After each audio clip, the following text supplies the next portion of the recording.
Graça e paz, uma ótima noite para você que acompanha a nossa programação. Seja muito bem-vindo a mais uma edição daquele que, sem dúvida nenhuma, é o melhor debate teológico da televisão brasileira. Que privilégio dividir esse momento com você que curte o programa. Não apenas assiste, mas participa na nossa construção teológica. Seja muito bem-vindo a mais uma edição preparada com muito carinho. A nossa oração é que o programa seja bênção, edifique a sua vida. Então fica ligadinho aí, que eu tenho certeza que hoje vai ser aí mais um passo nessa construção do conhecimento, tá bom? Já deixo aqui para você meu perfil lá no Instagram, chega por lá, mais uma plataforma aí para a gente poder interagir, conversar e falar, obviamente, sobre o Vejam Só também, tá bom? Estou esperando a sua mensagem por lá.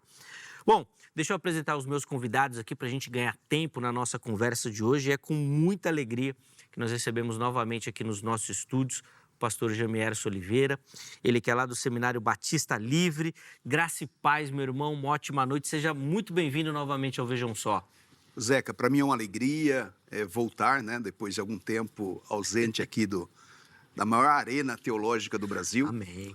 Eu que faço parte aqui creio que faço parte já da história aqui, né? Sem dúvida nenhuma, do Vejam Só, né, com o reverendo Weber, com você. Então, para mim é uma alegria te rever, especialmente também pelo meu colega de debate aqui, o pastor Marlon, né? Amigo também de muitos anos. Então, fico muito feliz em voltar à minha casa, né? Vejam só, sem dúvida, sem dúvida. minha casa. Sem Agradeço aí a produção. A alegria é nossa, meu irmão, em recebê-lo. O nome do irmão é lembrado, assim, sempre que a gente tem algum debate daqueles temas mais clássicos, a audiência sempre lembra do nome do irmão. O Jamierson, devia ter chamado o Jamierson. Por que o Jamierson não está aí? Cadê o Jamierson? Irmãos, a gente tenta, mas a agenda, às vezes, não permite. E não é só a agenda do Vejam Só, não. A agenda do homem é concorrida. Eu particularmente fui muito abençoado. Sou ainda, né? Muito abençoado por participar aqui, né? A gente vem servir e sai abençoado. Sim. Porque os irmãos nos reconhecem nas igrejas, surgem convites. Puxa, tantas portas abertas por termos passado por aqui, né? Com bom testemunho, né? Na companhia de vocês aqui. Então, eu sou um privilegiado de estar aqui. Alegria nossa, Jamierson, em recebê-lo. Antes da gente entrar na temática, eu vou pedir rapidinho para você passar as informações do Seminário Batista Livre.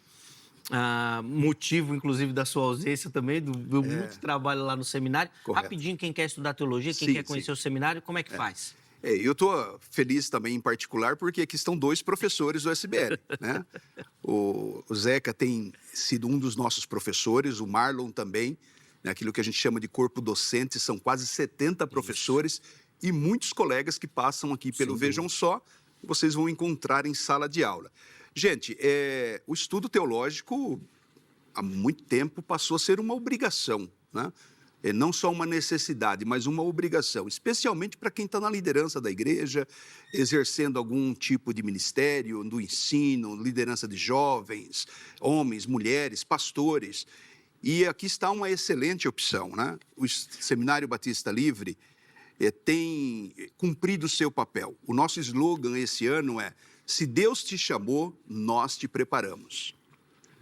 Porque nós acreditamos que o SBL é uma oficina de obreiros, de liderança, uma escola de profetas, né? Então, com a opção de cursos presenciais, eu falava aqui nos bastidores, esse ano nós inauguramos mais 3 polos. Então, agora o seminário tem 19 unidades presenciais, salas de aula, com carteira universitária, telão, com professores em sala de aula. Então, você que quer essa experiência de estudar teologia presencial, Seminário Batista Livre. E temos as ofertas dos cursos à distância também, com nova plataforma. Então, você, entrando aí no nosso site, seminariobatistalivre.com, você vai encontrar aí um menu de cursos, tanto na modalidade presencial quanto à distância. Você pode fazer a sua matrícula online pelo site, né, sem necessidade de atendimento. Então, vai ser uma bênção ter você, né? Vem estudar teologia conosco. Olha, aqui eu estou com um exemplar do material didático nosso, né? Então, o aluno recebe esse material, faz parte do conjunto do curso, no curso Bacharel Livre em Teologia, né? Então, são 12 módulos como esse, quase 3.000 páginas de material didático, com toda uma estrutura pedagógica para que você tenha o melhor resultado. Então, pensou teologia? pensou Seminário Batista Livre. Isso, chega lá o site, né? Inclusive o contato também já apareceu aí para você poder acessar por lá. É uma alegria poder fazer parte desse time. Sim. Inclusive as formaturas do SBL são aquelas reuniões onde toda a turma do Vejam Só também se encontra lá. Acaba estando presente, Nossa, né? é uma alegria. Sem dúvida. A gente consegue reunir assim todo mundo, é benção. Obrigado, Jamerson. Eu que agradeço. O Vejam Só tem aberto muitas portas, né? Alunos que estão conosco hoje me conheceram aqui, conheceram professores do SBL, né? Então, vocês serão muito bem-vindos. É uma alegria o programa poder contribuir, que é o objetivo dele, com essa formação teológica do povo de Deus, com o crescimento do conhecimento de fato. Então, fica aí também a indicação. Se tiver interesse, é só chegar por lá para pegar outras informações. De novo, obrigado, meu irmão, pelo carinho. Amigo. E nós temos também o privilégio de receber nessa noite o pastor Marlon Marques, ele que é da Igreja Metodista Livre. Pastor Marlon, obrigado pelo carinho, seja muito bem-vindo. É uma alegria recebê-lo novamente aqui no Vejam Só. Eu que agradeço, Zeca, por estar aqui novamente. É uma bênção muito grande estar aqui com os irmãos, aqui com meu amigo Jamierson, né? Eu tive o privilégio de ler o manuscrito, né, do seu livro Arminianismo Puro e Simples, e eu tive a honra de ter um endosso no meu livro Arminianismo para a Vida. Então, nós somos arminianos, né? Aqui, nesse momento, debatendo nessa questão. O José Hoje eles falaram que vão me colocar contra a parede. É uma alegria muito grande, muito grande. O Jamés, como falou aqui, já faz parte aqui do programa, da história do programa. Eu estou aqui no início, é a terceira ou quarta vez que eu estou aqui colaborando, e é sempre um prazer muito grande, né? Sempre nas outras vezes eu disse que é um sonho, né?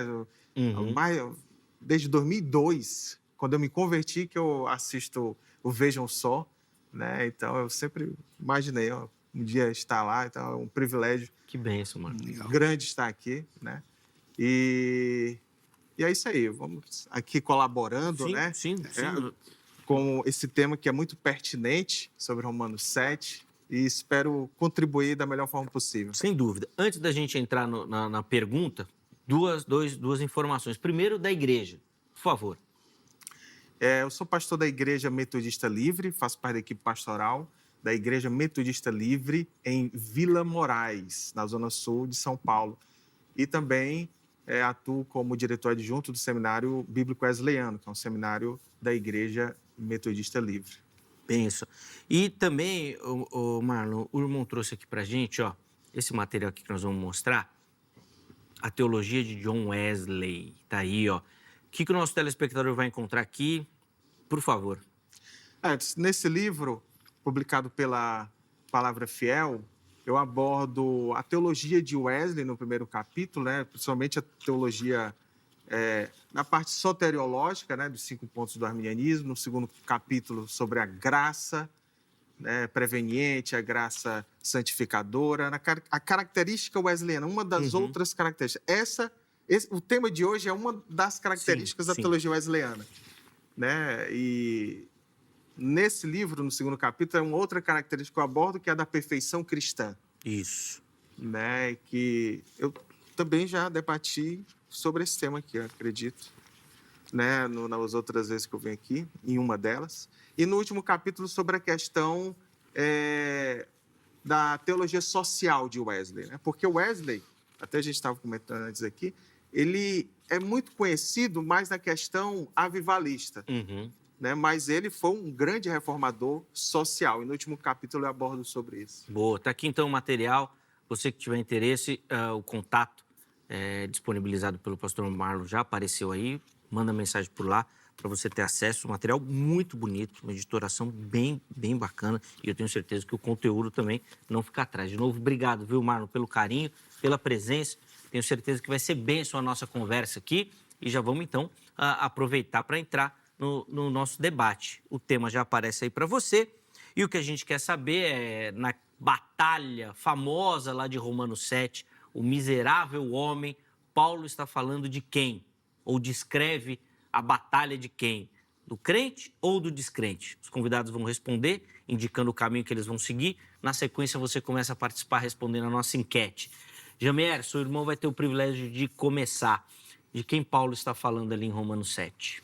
Eu entendo, Zeca, pela uma leitura completa do capítulo 7, e não apenas, particularmente, o versículo de número 24, que é o tema, né? Uhum. Na versão NVT, como sou miserável. Quem me libertará desse corpo mortal dominado pelo pecado? Então, isoladamente, esse versículo pode nos deixar um pouco confuso, em dúvida, enquanto ao personagem aqui, ao homem do capítulo 7 de Romanos, mas eu entendo que numa leitura completa do capítulo 7, e se ainda avançarmos no capítulo 8 e o 9, ainda essa visão fica muito mais completa, tá? No capítulo 7, eu faço a seguinte exegese ou análise do capítulo. Paulo começa montando um arquétipo, um modelo, né, em que não está muito definido quem é a pessoa. Então, ele faz uma comparação aqui, essa análise, né, do problema do pecado, da natureza pecaminosa, da nossa escravidão ao pecado. E ele usa até a figura do casamento. Então, ele não está muito preocupado nos primeiros versículos, nos 13 primeiros versículos, a definir exatamente quem é, mas parece-me que ele inclina-se ao homem, o homem ímpio ainda. Por exemplo, o versículo de número 5, ele diz assim: quando éramos controlados pela natureza humana, desejos pecaminosos atuavam dentro de nós e a lei despertava esses desejos maus e produziam obras que o resultado era a morte. Então, parece aqui que ele não está muito claro ainda nos 13 primeiros versículos, mas me parece que ele está se referindo ao homem ímpio, ainda sem o novo nascimento, né? Verso 9, por exemplo: houve um tempo em que eu vivia sem a lei. Então, parece-me que ele está se referindo ao homem antes do novo nascimento. Mas, a partir do versículo 14, até o último versículo, que é o versículo de número 25, eu percebo que Paulo agora ele está se referindo a ele, como um modelo do crente, né? Paulo é crente, Paulo é nascido de novo. E agora ele começa a dar nome aos bois. Essa luta do pecado com a natureza humana não é uma coisa restrita ao ímpio antes do novo nascimento. Essa luta continua no homem novo. Tem uma diferença apenas, porque o homem novo agora reconhece essa luta, reconhece essa guerra que está travada dentro dele. Veja como que ele muda, por exemplo, a partir do versículo 14. O problema não está na lei, pois ela é espiritual e boa. O problema está em mim. Ele não está falando, estava em mim. Ele começa, muda até o tempo verbal. Ele começa falando dele, eu, agora, né? Veja, por exemplo, o versículo 21. Assim descobri que esta lei em minha vida, assim descobri essa lei em minha vida. Quando quero fazer o que é certo, percebo que o mal está presente em mim. E aí Paulo agora está falando o seguinte: olha, esse problema do pecado é universal, atingiu a raça humana. Esse que é o problema da raça humana, né? Deus é santo e o homem é pecador, está condenado. Jesus disse à mulher samaritana: quem tem o filho tem a vida. Quem não tem o filho não tem a vida, e a ira de Deus sobre ele permanece. Agora ele vai dizer sobre ele fala: olha, esse problema continua. Só tem uma constatação: que miserável homem que eu sou. Quando ele cita o versículo 23, está dentro do contexto em que ele já está se referindo dele. Entendo que aí se trata, portanto, o versículo 23 em particular, se trata, né, o famoso que miserável homem que eu sou, o 23 não, 24, isso, né? Na NVT, como sou miserável. Esse quem, como sou miserável, que miserável homem que eu sou eu crente ainda, que reconheço a minha inteira dependência da graça de Deus. Perfeito, boa. Vamos lá, pastor Marlon, quero te ouvir também as suas reflexões e como que o irmão faz aí a interpretação, a exegese do texto. Ok, eu defendo a visão característica da tradição armínio-wesleyana, enquanto que a posição do meu amigo Jamierson, a posição arminiana clássica, né? E dentre os arminianos clássicos há uma divergência, assim como os reformados também. Sim. Na teologia wesleyana, é uma característica nossa, confessional, que Romanos 7 aborda, né, alguém que não é crente, principalmente do versículo 14 até o final, né, no 25. Né? Então, esse é um pensamento majoritário, né, entre os pais da igreja, até Agostinho, né, e Armínio, né? Não que todo arminiano deva crer como Armínio, assim como nem todo calvinista deve crer como Calvino, mas o primeiro debate de Armínio, o primeiro problema que ele teve na Igreja Reformada Holandesa não foi nem Romanos 9. Foi o 7. Foi Romanos 7, né? Porque majoritariamente os reformados creem que Romanos 7, 14 ao 25, Paulo está falando de um crente, de um convertido, e Armínio disse que não. E nessa pegada, Wesley também abordou sobre isso, é tanto que, para nós wesleyanos, confessionalmente, Romanos 7 aborda alguém que não é crente, que não é convertido. Então, essa é uma questão muito interessante, né, ao longo da história da igreja. Por exemplo, Agostinho, no começo, como majoritariamente dos pais da igreja, né, Agostinho cria que se tratava de um não crente, mas depois ele passou a entender que era um crente, né? Essas mudanças de pensamento, elas sempre ocorrem, né? Por exemplo, na atualidade, o Douglas Moo, um grande teólogo, né, batista reformado, na primeira edição do clássico dele de Romanos, ele cria que Romanos 7 se trata de alguém convertido, mas nas edições recentes ele mudou de ideia. Né? Então, ele crê que aborda alguém que não é convertido. Da mesma forma, o Thomas Schreiner. Né? Enfim, é uma questão que requer uma análise profunda, né? E nós aqui estamos justamente nesses lados opostos, para que o telespectador possa compreender melhor e tirar suas conclusões. Inclusive, depois você vai fazer esse link com a teologia, com o aspecto confessional também, o porquê que confessionalmente os metodistas acreditam, né, os metodistas wesleyanos, que Romanos 7 fala do ímpio, certo? Ou do descrente, né? Bom, deixa eu abrir a enquete para você participar, para a gente poder voltar aqui à nossa conversa. Acesse o nosso perfil do Instagram, @programa Vejam Só, e lá você vai encontrar a forma de participar. A enquete disponível lá é a seguinte: a pergunta que nós deixamos para você, na verdade, é um complete a frase, né? O conflito, quero o bem, mas faço o mal, mostra. Aí 3 opções: a batalha espiritual do cristão, a escravidão do pecador, ou não sei como aplicar ou como explicar isso, tá bom? Então você vai votar, é o crente, é o descrente, ou você não sabe como interpretar. Vote, escolha uma das opções, no final do programa a gente coloca a porcentagem lá para que você possa ver o resultado final da nossa enquete. Gemerson, eu quero voltar a palavra ao irmão. Na sua fala, o irmão recorreu aí a vamos dizer assim, uma teologia exegética, bíblica, na leitura estrita do texto. Na argumentação do Marlon, ele optou por uma teologia, vamos dizer assim, dogmática, uma teologia histórica para fazer a leitura do texto. Aí eu quero saber de você, qual que você acha mais saudável, por que você escolheu esse caminho exegético, bíblico para a leitura do texto e, se já quiser complementar também, as implicações da linha que o Marlon escolheu defender. O Marlon é muito bom nessa área de história, né? E acho que isso nos enriquece. A gente nunca pode esquecer a herança, né, teológica que nós temos e o que outros colegas ou irmãos ao longo da história pensaram, né? Mas eu tenho me inclinado mais ultimamente a uma teologia bíblica. Perfeito. Né? Até mesmo se sobrepondo à sistemática, né? Que era até a minha maior pegada anterior, né?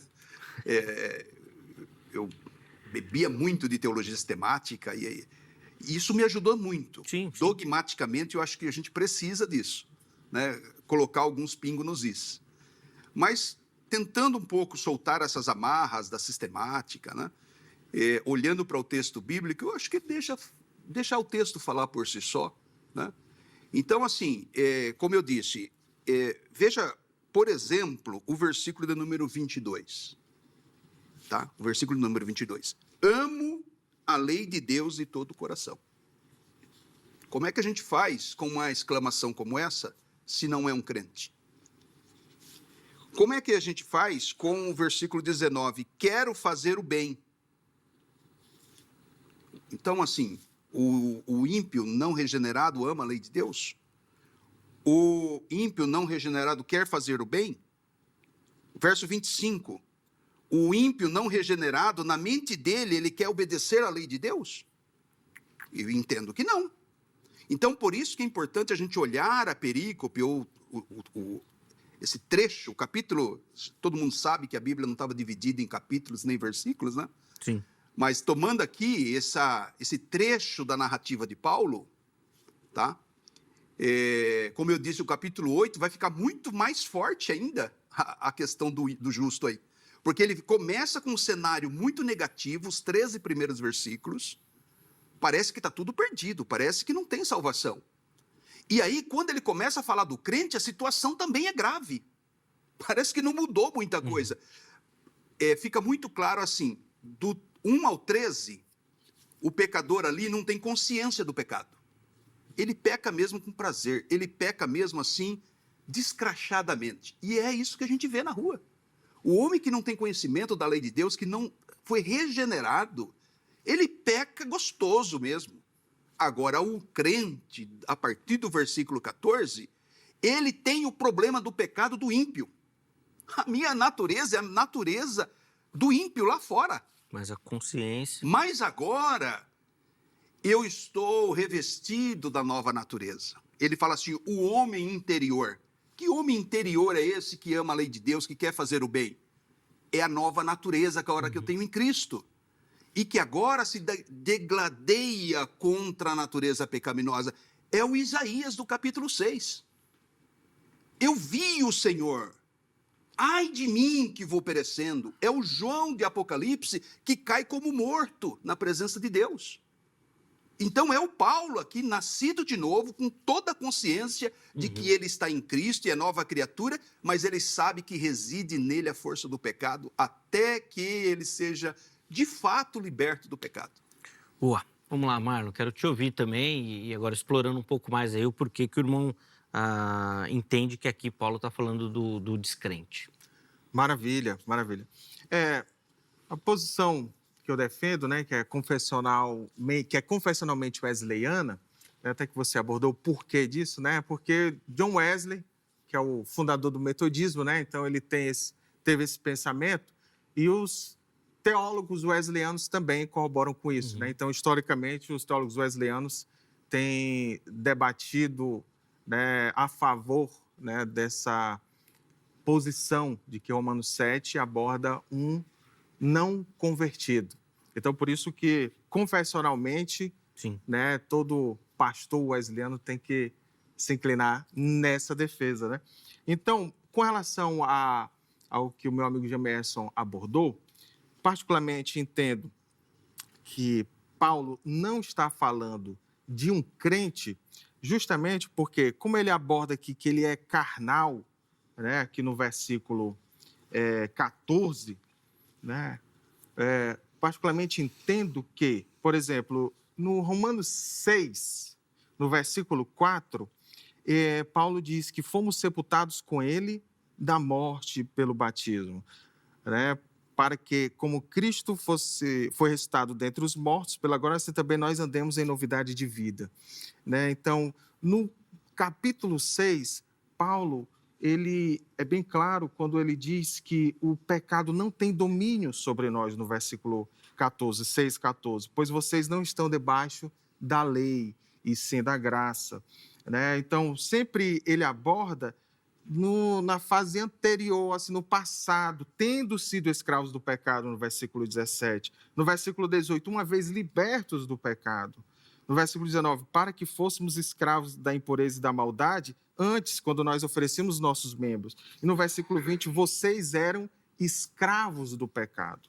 Então, no capítulo 6, Paulo aborda que a escravidão do pecado, porque no versículo 14 do capítulo 7, ele diz que é escravo do pecado. Mas no capítulo 6, ele diz que os crentes, de uma forma geral, eram escravos do pecado e libertos do pecado. E isso volta no capítulo 8.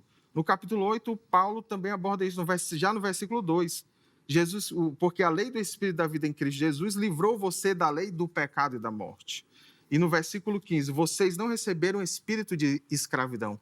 Por isso que nós entendemos que no capítulo 7, do 14 ao 25, Paulo coloca uma digressão, ou seja, né, ele pula até o versículo 13, ele ainda está falando, né, de alguém ali normal, não convertido, e quando ele aborda no 14, ele fala que muitos chamam de prosopopeia, né, ou seja, ele fala de uma outra pessoa se colocando, né, no presente. Então, aí uns vão dizer que o Paulo está falando de Adão ou está falando de Israel, né? No caso aqui eu defendo que ele está falando de alguém que está debaixo da lei, né? Por isso que ele sente prazer, essa pessoa aqui, o eu hipotético, ele sente prazer na lei de Deus, mas a carne, por estar debaixo da lei, e a carne se aproveitando da lei, né, que é justa, porque Paulo aborda isso, né, faz com que o homem peque, né? Então, eu li recentemente um artigo até do reverendo Jair de Almeida, até participou aqui da velha geração também, né? Ele até faz um link abordando Marcos 10, né, do jovem rico, onde o jovem rico tinha um certo prazer na lei de Deus. Ele obedecia à lei, fazia tudo, só que faltava uma coisa para ele. Então, esse é um exemplo de que alguém pode desejar fazer as coisas de Deus, mas que ainda não é convertido. Nós vamos fazer mais uma rodada de argumentação antes da gente chamar o intervalo, tá? Então, o Gemerson também vai comentar, o Marlon também vai fazer mais uma, e aí a gente vai para o intervalo. Gemerson, saltou aqui da fala do Marlon o fato de Paulo, nesse recorte ali, a partir do versículo 14, então, usar uma figura de linguagem, vamos dizer assim, para falar de um eu hipotético. E a construção que você fez de Paulo falando dele, do presente, os verbos como ele usava, o Marlon argumentou que não, né? Que nos capítulos anteriores ele mostra que o crente já não está mais preso. Então, Paulo não poderia voltar a falar dessa escravidão. Quero te ouvir, por favor. A gente, inclusive você, né, Zeca, como reformado, todos nós aqui entendemos o problema do pecado original. Correto? E aqui, entre arminianos, nós entendemos que o pecado, ele alcançou o homem, a doutrina chamada, até esse título é muito forte, né? Depravação total. Sim. Arminianos entendem que é um total em abrangência e não em intensidade. O homem não se tornou tão mal quanto poderia ser. Correto? Então, é evidente que mesmo o homem, da perspectiva arminiana, mesmo o homem não regenerado, ele ainda sabe fazer coisas boas. Afinal de contas, né? Você vê pessoas amando, você encontra pessoas fazendo o bem social. Mas é muito diferente essa pessoa de um crente nascido de novo. Ou seja, o pecado na vida dele, ele não tem consciência do pecado. E o novo nascido tem consciência do pecado. O pecado está em mim, sim. Né? É só nós irmos para 1 João, capítulo 2, a primeira carta de João, capítulo 2, verso 1. Filhinhos, eu vos escrevi essas coisas para que não pequeis. Para que não pequeis. E aqui, talvez até tenha um gancho para a teologia wesleyana, sim, da inteira santificação, né? Mas é possível não pecar? Viver agora a vida do crente sem pecado? Eu até discordo, né, dessa doutrina wesleyana, que é da inteira santificação. Por que não? O pecado está em mim, sim. Eu luto todo dia contra o pecado. Agora, o que a gente compreende? Que na regeneração nós fomos livres da condenação do pecado. Na santificação, que é a vida do crente, nós fomos libertos do poder do pecado. Né? Você agora em Cristo resiste ao pecado, tem poder sobre o pecado. Você peca circunstancialmente, você peca ocasionalmente. Você já não é mais escravo do pecado como o ímpio é. Mas não é uma escravidão por não praticar, é uma escravidão por não ter consciência. O ímpio, o que o Paulo está tratando no capítulo 6, é essa questão da consciência do pecado. Ou seja, alguém que está escravo e que não sabe nem que é escravo. E ele acha que a vida de escravidão... Pense em alguém que nasceu num contexto de escravidão e ele só viu aquilo, e ele só viveu aquilo. Ele acha que aquilo é a vida normal e ele acha que ser escravo é o natural. Uhum. Alguém que foi a ele revelado uma vida diferente fora da corrente, do tronco, por mais que ele tenha ainda uma situação de escravidão, vivendo sob escravidão, a mente dele agora está livre. Sim. Então, é essa mudança que acontece do capítulo 6 para o capítulo 7. Né? Então, verso 20, então, se faço o que não quero, veja que agora ele não quer fazer mais o mal. Na verdade, não sou eu que faz, mas o pecado que habita em mim. É o pecado lá de 1 João 2 e 1. Filhinhos, eu vos escrevo para que não pequeis, mas se pecar, tens um advogado para com o Pai, Jesus Cristo justo. Boa. Vamos lá, Mário, quero te ouvir também 3 minutinhos aí antes da gente fazer a nossa pausa aqui para o intervalo. E vou pedir as suas considerações em cima da fala do Jamierson, por favor. Maravilha, maravilha. Só, assim, esclarecendo em 30 segundos a questão da perfeição cristã e intersantificação no entendimento brasileiro, não é que nós não pecamos mais, né? Mas é que o pecado, justamente faz até um link aqui com o Romano, o pecado não domina mais, né? Aquele que é inteiramente santificado, o que alcançou a perfeição cristã, né? Justamente o Wesley usava os versículos bíblicos, né? Por exemplo, Paulo fala em Filipenses 3,15, nós que somos perfeitos, né? 1 Tessalonicenses 5,23, Paulo diz, né, que o Deus da paz vos santifica inteiramente. Jesus aborda a questão de que nós devemos ser perfeitos assim como o Pai é perfeito. Então, não é que a gente não vai pecar mais, né, a perfeição cristã, porque a questão do pecado não nos domina. Uhum. Justamente o fato de nós entendemos com relação em Romanos 7, né?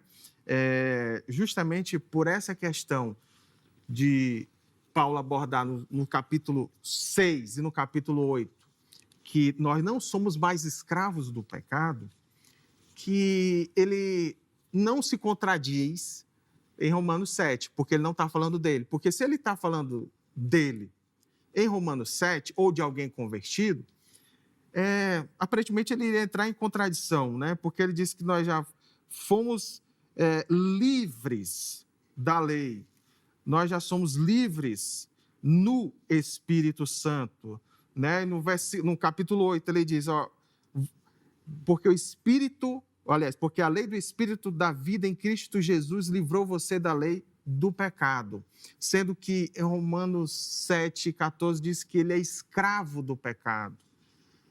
Então, para ele não se contradizer, e a gente não ver isso, não entender isso como uma contradição, então, por isso que Paulo aborda que ele é escravo do pecado, ele é carnal, porque ele está falando de alguém que está debaixo da lei. Não que nós não entendamos que não haja essa guerra entre a carne e o espírito. Paulo deixa isso bem claro em Gálatas, que é uma epístola anterior a Romanos, né? Gálatas 5, 20 ao 23, né? Paulo aborda a luta entre a carne e o espírito, mas justamente no versículo 24, Paulo diz em Gálatas 5, 24, e os que são de Cristo crucificaram a carne com as suas paixões e concupiscências. Então, por isso que ele dizer que é escravo do pecado, que ele é carnal, nomenclatura que ele aborda em 1 Coríntios, nos capítulos 2 e 3, diferenciando aquele que é natural, que não ama a Deus, até que o Jamierson abordou, né, que uma pessoa que peca gostoso mesmo, né, você gosta mesmo de pecar. Sim. Né, e o carnal é aquele que gosta das coisas de Deus, mas que ainda é guiado pela carne, diferente do espiritual, que é aquele onde o pecado não domina. Então, há essa luta, mas não em Romanos 7. Bom, você viu aí que ainda tem coisa para a gente caminhar, aí nós vamos fazer isso no próximo bloco, tá bom? Intervalo bem rapidinho.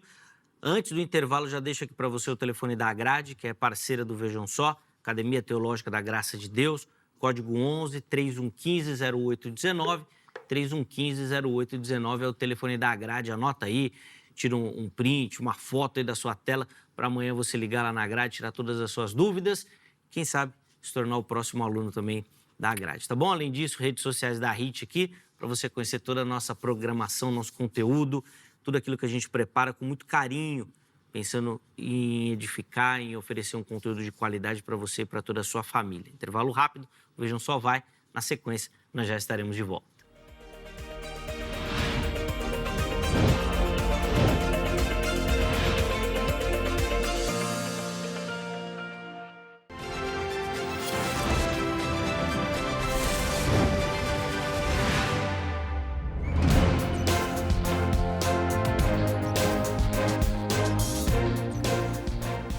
Muito bom, já estamos de volta com o Vejam Só, intervalo rapidinho na nossa conversa de hoje. Hoje, voltando o nosso olhar lá para o texto de Romanos 7, o miserável homem que sou, e tentando interpretar ali o texto para compreender de quem Paulo fala, do crente ou do descrente. Pastor Jamerson Oliveira, pastor Marlon Marques, que já no primeiro bloco deram as suas contribuições, e agora nós vamos continuar a nossa caminhada.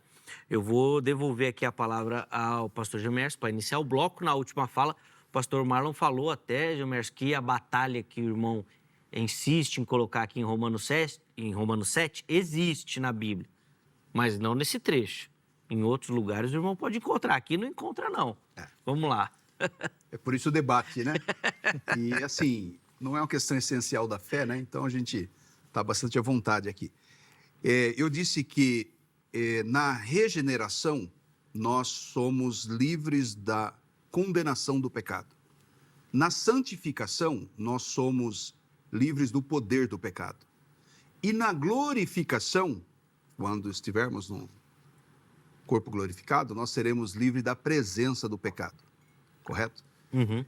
Agora, sim, biblicamente, eu entendo que há dois tipos de pessoas. Os homens naturais, o homem natural. O homem natural, quem é o homem natural? É um homem que não nasceu de novo. O carnal nunca é dito do homem natural. Claro que é carnal isso, né? Ser natural é ser carnal. Mas essa linguagem do homem carnal é aquele crente nascido de novo que não se entrega totalmente ao domínio do Espírito, não se enche do Espírito, né? Essa tese bíblica também de nos enchermos do Espírito e não vivermos, né, a vontade da carne. Então, o que a Bíblia está colocando aqui, exatamente no capítulo 2 e 3 de 1 Coríntios, que Paulo vai chamar esses irmãos aqui da igreja de Corinto de carnais. Porque essa guerra continua com o crente. Como eu disse, essa guerra só é diferente do ímpio, porque agora eu tenho a consciência. Uhum. Porque eu tenho a consciência. Então, o crente nascido de novo, ele continua com a natureza pecaminosa. Tanto porque eu peco. Agora, eu peco muito menos. Por que eu peco muito menos? Porque eu não sou escravo mais, mas eu continuo pecando. Ou seja, se eu continuo pecando, é porque a natureza pecaminosa está em mim e a natureza pecaminosa me faz ser um homem miserável.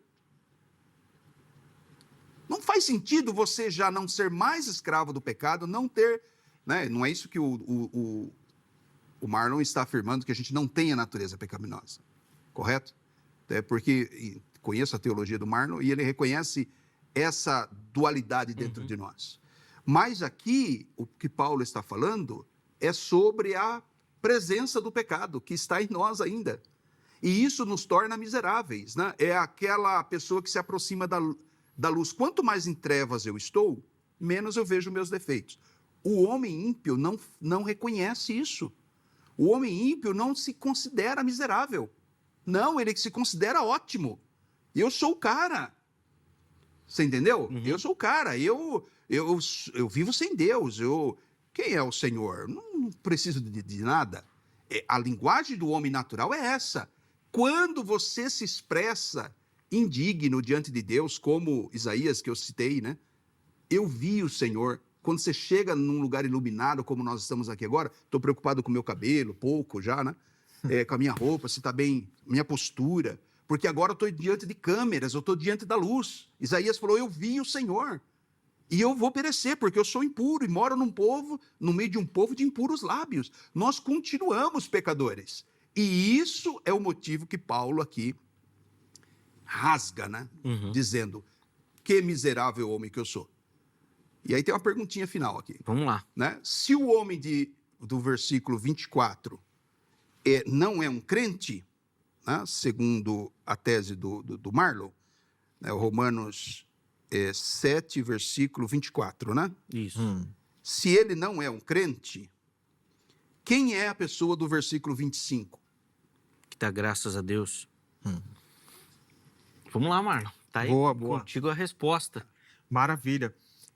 Justamente isso, essa questão, nós concordamos totalmente de que há essa luta, né, do crente, né, de satisfazer a carne ou de satisfazer o espírito. Mas a questão aqui que, particularmente, pesa muito para mim é justamente a questão de ser escravo do pecado. Quando Paulo ele é bem categórico, diz que carnal é escravo do pecado, vendido à escravidão do pecado. Quando ele aborda em Romanos 6, 22, que agora, porém, libertados do pecado. E no versículo 20, vocês eram escravos do pecado. Em Romanos 8, 2, já li algumas vezes aqui, porque a lei do Espírito da vida livrou você do pecado. E no versículo 15 do capítulo 8, vocês não receberam o espírito de escravidão. É por isso que nessa passagem eu tenho dificuldade de entender que se trata de um crente, porque um crente ele não é escravo do pecado, embora a luta continue, mas ele não é escravo do pecado. Por isso que em todas as outras questões aqui a gente concorda, vai haver essa luta, mas não que nós somos escravos do pecado. Quem é escravo do pecado é o que não se converteu ainda, a pessoa. Com relação ao versículo 24, o meu amigo Jamerson abordou, fez essa pergunta, quem é... O 25. Aliás, o 25. Isso. Quem é, né, essa pessoa? Né? De maneira que eu de mim mesmo, com a mente, sou escravo da lei de Deus. Mas, segundo a carne, sou escravo da lei do pecado. É justamente, por exemplo, a situação de alguém que está debaixo da lei. Porque, veja bem, ainda no capítulo 7, Paulo aborda aqui, vocês morreram para a lei. No versículo 5, quando vivíamos segundo a carne, as paixões pecaminosas despertadas pela lei operavam, passado, em nossos membros. Agora, no versículo 6, estamos livres da lei. Por isso que no 14 é que começa a digressão. É o eu hipotético, né? Porque no versículo 25, ele aborda justamente alguém que está debaixo da lei, que tem prazer na lei do Senhor, mas ainda é escravo da lei do pecado. Né? Então, logo no versículo 1, no capítulo 8, ele diz, olha, que o momento em que ele volta da digressão, do Romanos 6 até o 7:13, estava falando ali normalmente do passado, vai para o presente para dar uma situação de alguém estando na lei, vendido à escravidão do pecado, e no capítulo 8, versículo 1, ele volta da digressão. Agora, pois, já não existe nenhuma condenação para os que estão em Cristo Jesus, porque a lei do Espírito da vida em Cristo Jesus livrou você da lei do pecado e da morte. Então, aqui ele volta. Né? Então, no versículo 25 do capítulo 7, ele está falando de alguém que está debaixo da lei, que quer agradar a Deus, mas não consegue porque é escravo do pecado. E no capítulo 8, volta da digressão, diz, agora estou livre da lei, estou livre no Espírito. Irmãos, nosso tempo está terminando, então vou dar 2,5 minutos para cada um, porque daí ainda dá 2 falas para cada um, tá bom? Mas vou ser rígido no tempo agora, hein? Vamos lá, Jamierson.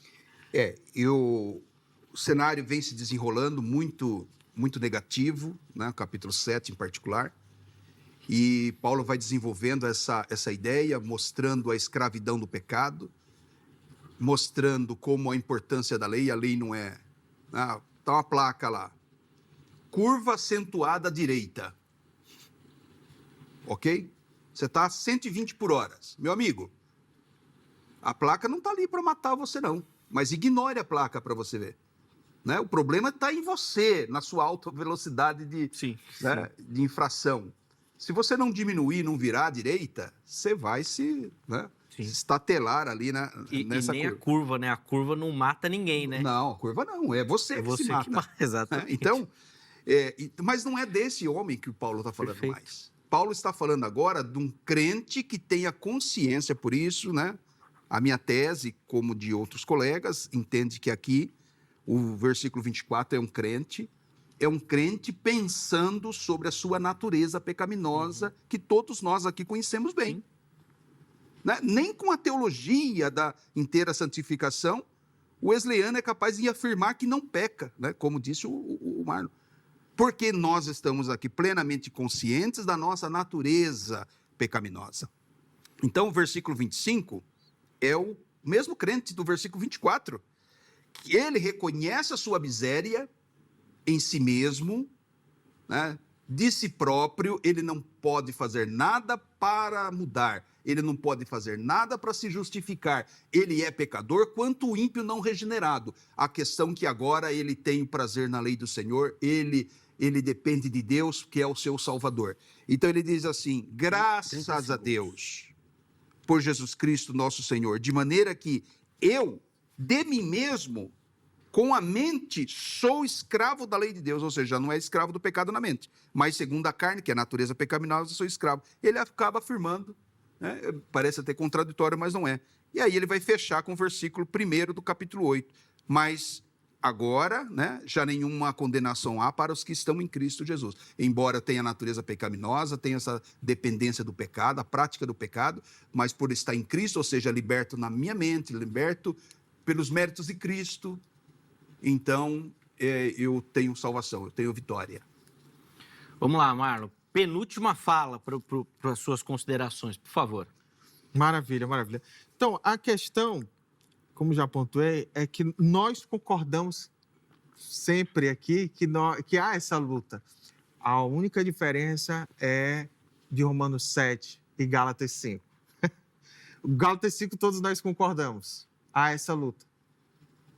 E sempre vai haver até nós termos os nossos corpos glorificados, que Paulo aborda em 1 Coríntios 15. Mas não com essa gravidade que Romanos 7 aponta, né? De escravidão do pecado. Entendi. Né? É esse termo que nós entendemos que não é característica paulina, porque, por exemplo, no Romanos 8, versículo 4, Paulo diz, a fim de que a exigência da lei se cumprisse em nós, que não vivemos segundo a carne, mas segundo o Espírito.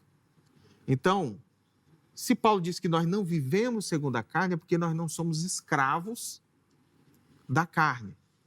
Né? Então, é essa questão, escravos do pecado, escravos da carne. Então, é essa questão que, particularmente, eu tenho dificuldade de entender que o cristão, o convertido, ele é escravo do pecado, ele peca. Né? Isso é um fato, porque nós não temos os nossos corpos ainda glorificados. Paulo aborda isso em 1 Coríntios 15, que é quando tivermos os nossos corpos glorificados, é que nós não pecaremos mais. Mas o pecado não nos domina e nós não somos escravos do pecado. Então, é essa a questão pontual que nós entendemos em relação a Romanos 7. Romanos 7 aborda alguém que está debaixo da lei, que quer fazer as coisas de Deus, mas não consegue porque é escravo do pecado, igual o jovem rico, que fazia tudo, se orgulhava de fazer tudo e praticar a lei, mas que ainda não era Faltava convertido. algo para ser perfeito. Faltava né? algo. Meus irmãos, infelizmente nosso tempo vai terminando. 2 minutinhos para as considerações finais, conclusão, uma última palavra aí ao nosso telespectador também. Jamierson, depois o pastor Marlon vai ter o privilégio de encerrar o programa de hoje. Por favor. Muito bem.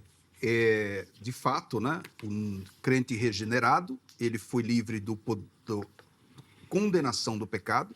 Pela santificação, ele é livre do poder do pecado. Mas mesmo tendo sido livre do poder do pecado e futuramente vai ser livre da presença do pecado, nós somos miseráveis em nossa natureza. Reside em nós a natureza pecaminosa. E eu sou miserável. Né? Eu não sou escravo como o ímpio é, porque ele é escravo na mente. Não só na prática, mas na mente também. Ele não tem consciência de Deus. Eu estou liberto, né, do pecado, já não sou escravo naquela condição do ímpio, mas por causa da natureza pecaminosa, é que então Paulo exclama. Por isso que quando o Thomas da produção me perguntou qual a tua resposta ao tema, ele disse assim, aqui é um crente consciente da sua natureza pecaminosa, da sua incapacidade de agradar a Deus.